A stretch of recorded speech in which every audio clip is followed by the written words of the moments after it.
Assalamualaikum warahmatullahi wabarakatuh. Perkenalkan, nama saya Hanif Nur Isnaini dengan NIM 225221144. Di sini saya akan mereview salah satu artikel untuk memenuhi tugas mata kuliah akuntansi zakat dengan dosen pengampu Ibu Devi. Baik, langsung saja. Yang pertama ada identitas artikel. Di sini judul artikel yang saya gunakan adalah The Effect of Good Governance and Fraud Prevention on Performance of the Zakat Institution in Indonesia, a Syariah Forensic Accounting Perspective. Dengan peneliti yang pertama ada Ika Sariwahyuni, yang kedua ada Hasna Haron, dan yang ketiga Yudi Fernando. Jurnal ini terdapat pada Jurnal International Journal of Islamic and Middle Eastern Finance and Management. Selanjutnya ada latar belakang. Fenomena yang terdapat dalam artikel ini mencakup beberapa aspek utama terkait tata kelola yang baik atau good governance, pencegahan fraud, dan kinerja lembaga zakat di Indonesia. Berikut beberapa fenomena yang dapat diidentifikasi. Yang pertama, kurangnya kepercayaan publik terhadap lembaga zakat. Masyarakat cenderung tidak percaya pada lembaga zakat karena kurangnya transparansi dalam pengelolaan dana. Banyak masyarakat yang lebih memilih membayar zakat secara langsung kepada penerima daripada melalui lembaga zakat. Yang kedua, tantangan dalam tata kelola lembaga zakat.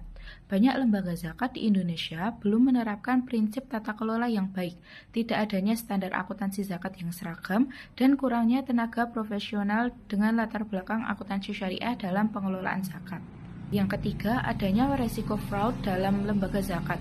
Kasus korupsi dalam pengelolaan dana zakat masih terjadi.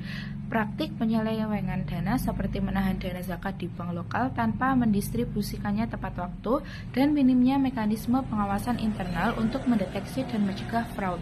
Yang keempat, dampak tata kelola yang baik terhadap kinerja lembaga zakat. Penerapan tata kelola yang baik dapat meningkatkan efisiensi distribusi zakat.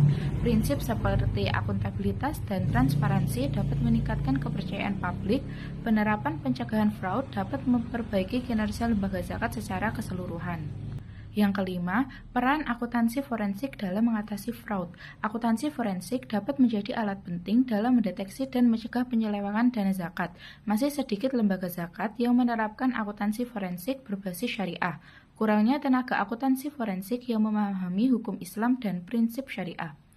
Yang terakhir, ketimpangan dalam prinsip fairness. Prinsip fairness dalam tata kelola lembaga zakat tidak berpengaruh signifikan terhadap kinerja lembaga. Kurangnya pemahaman dan implementasi prinsip fairness menyebabkan distribusi zakat yang tidak merata. Selanjutnya ada research gap.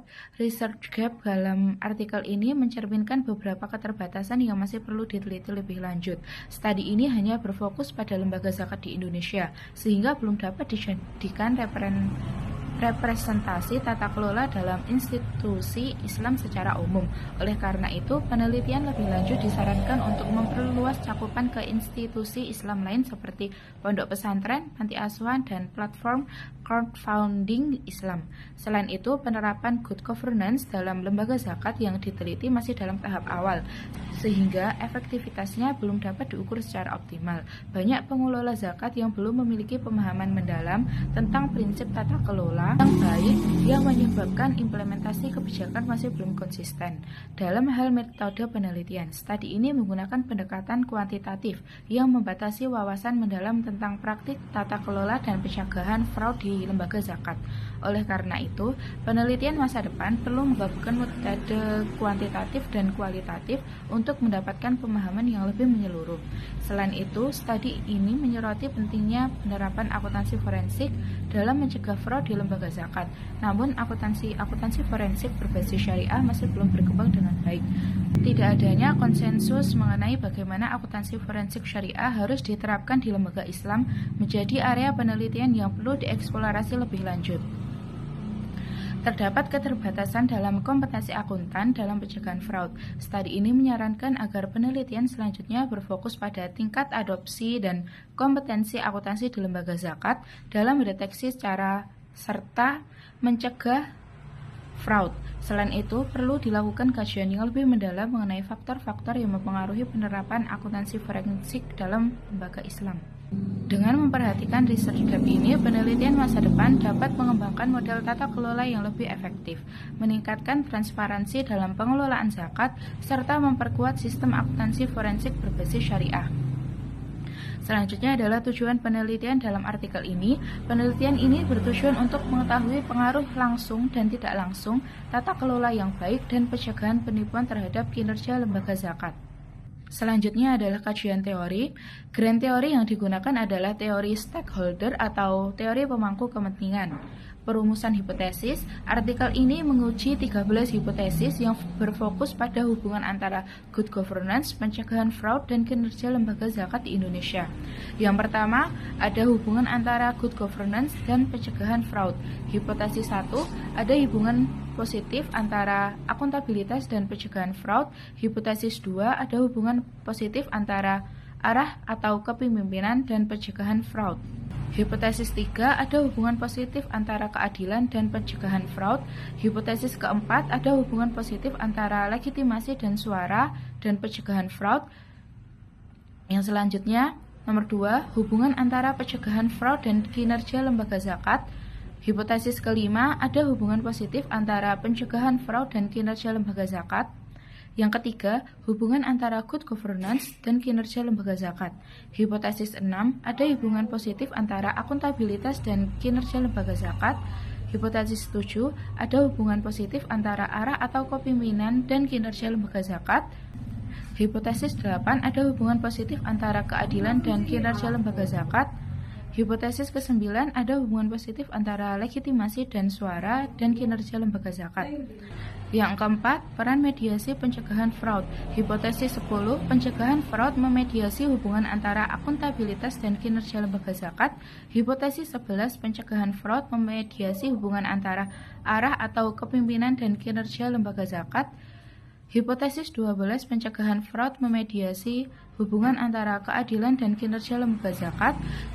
Hipotesis ke-13, pencegahan fraud memediasi hubungan antara legitimasi dan suara dan kinerja lembaga zakat. Selanjutnya adalah metode penelitian. Jenis penelitian yang digunakan dalam artikel ini adalah kuantitatif. Populasinya, berdasarkan data yang digunakan dalam penelitian, total populasi terdiri dari 1.136 lembaga zakat, terdiri dari 549 lembaga zakat dari Basnas dan 587 lembaga zakat dari LAS. Selanjutnya adalah sampel. Sampelnya adalah seluruh lembaga zakat resmi di Indonesia yang mengelola dan mendistribusikan zakat.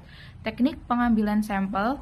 Teknik pengambilan sampel dalam penelitian ini dipilih dengan menggunakan confined sampling dengan menggunakan kriteria tertentu sesuai dengan tujuan penelitian.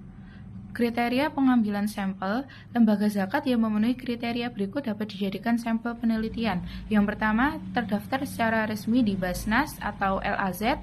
Yang kedua, aktif mengelola dan mendistribusikan zakat di Indonesia. Yang ketiga, memiliki struktur organisasi dengan unit akuntansi atau keuangan. Yang keempat, dikelola oleh tenaga profesional yang memahami prinsip tata kelola keuangan dan akuntansi syariah. Yang kelima, bersedia berpartisipasi dalam penelitian dan mengisi kuesioner secara online. Selanjutnya adalah teknik pengumpulan data. Teknik pengumpulan data dalam penelitian ini menggunakan data primer yang diperoleh langsung dari responden melalui survei kuesioner. Variabel independen dalam artikel ini adalah good governance yang terdiri dari 4 indikator, yaitu akuntabilitas, arah atau kepemimpinan, keadilan, serta legitimasi dan suara. Sedangkan variabel dependen dalam artikel ini adalah kinerja lembaga zakat. Variabel moderasi tidak terdapat dalam artikel ini. Selanjutnya adalah variabel mediasi dalam artikel ini adalah pencegahan penipuan atau fraud. Selanjutnya adalah variabel kontrol, tidak terdapat variabel kontrol dalam artikel ini. Selanjutnya adalah hasil penelitian. Yang pertama, hubungan antara good governance dan pencegahan fraud. Hipotesis 1 diterima, hipotesis 2 diterima, hipotesis ketiga ditolak, hipotesis 4 diterima. Selanjutnya, yang kedua ada hubungan antara pencegahan fraud dan kinerja lembaga zakat. Hipotesis 5 diterima. Selanjutnya, yang ketiga hubungan antara good governance dan kinerja lembaga zakat. Hipotesis 6 ditolak, hipotesis 7 diterima, hipotesis 8 diterima, hipotesis 9 diterima. Dan yang keempat, yang terakhir, peran mediasi pencegahan fraud. hipotesis 10 diterima, hipotesis 11 diterima, hipotesis 12 ditolak, dan hipotesis ke-13 diterima. Itu tadi merupakan review artikel untuk tugas mata kuliah saya. Apabila terdapat salah kata, saya mohon maaf. Wassalamualaikum warahmatullahi wabarakatuh.